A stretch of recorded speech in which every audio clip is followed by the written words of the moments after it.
Hi everyone, little quick video today. Little bit of work on the 110 just to change the corroded wing mirrors. It's a common problem on Defenders. You get this ugly oxidization, and I'm hoping a straight swap is going to be a quick, easy fix. And you can see that they really do deteriorate very quickly, unfortunately, especially in the sea air over here on the island. Just to show you a side-by-side comparison, here's the new ones that have come down and the old ones. So it's really going to lift this area.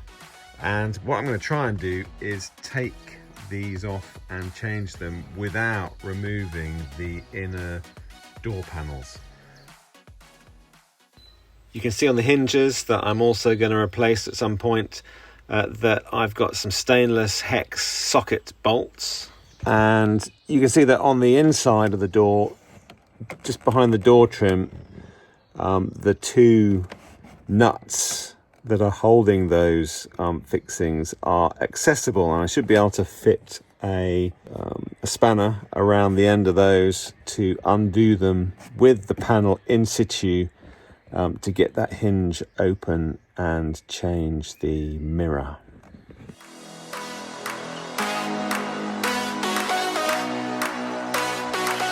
And I wind down the window so I can work on both sides at once. And you can see I've just put the spanner around the nut on that side, and I'm going to use an Allen key to undo the fixing from the other side. And I've just pushed back the mirror arm the other direction whilst I'm doing this, so I can get easy access to that to pull it out. Now, once those two nuts are off the back of the securing point, then we really need to shut the door to take the weight off the bottom hinge, because when you pull out those fixings from the front, it'll want to, it's quite a heavy door, it'll want to fall off.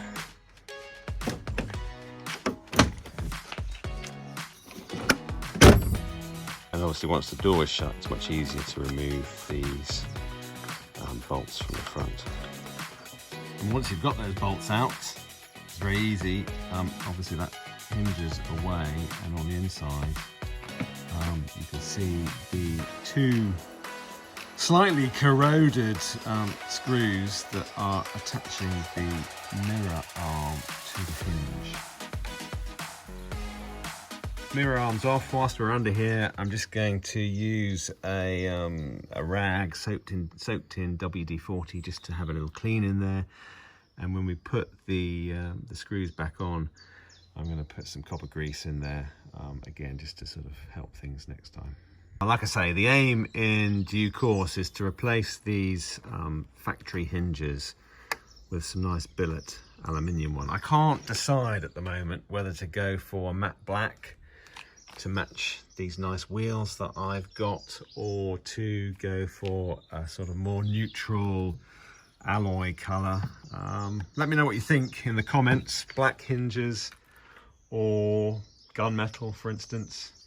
But yeah, I've given that a little bit of a clean up inside, and I'm going to fit the new mirror on now.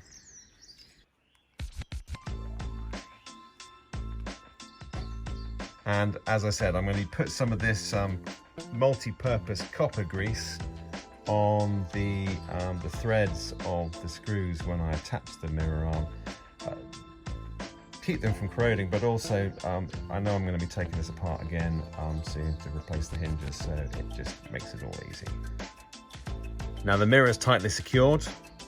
What we do now is close the hinge back up, and we'll be able to put the bolts back in and secure that nice and tight. The reverse of how we took it off. And now to speed things up, you can see I have put together a ratchet on an arm with an Allen key attachment on the end, which just allows me to do this up a lot quicker whilst clearing the mirror arm. I obviously don't want to scratch the new black paint and invite the corrosion.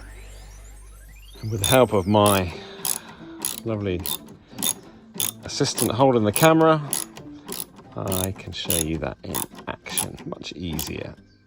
And here's my assistant.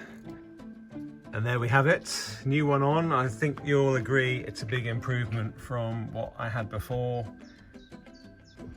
And as with all new mirrors like this, once you've got it in the roundabout right position, there's another little fixing underneath which you can put an Allen key in just to turn tight, and that will help keep it in place and stop the mirrors going floppy, which often happens when you drive at speed without doing this.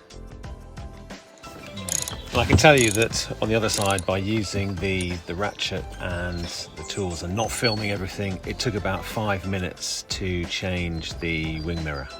Now I just thought I would show you the absence of paint on the passenger side door. Driver's side door was all painted. Not quite sure why. Did they hang them from this bit in the factory when they painted them?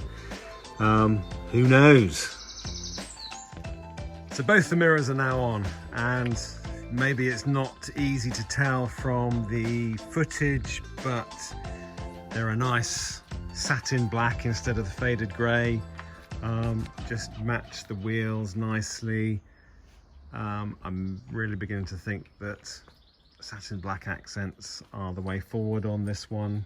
Some satin black billet hinges, perhaps, door handle. Yeah, I'm pleased with those.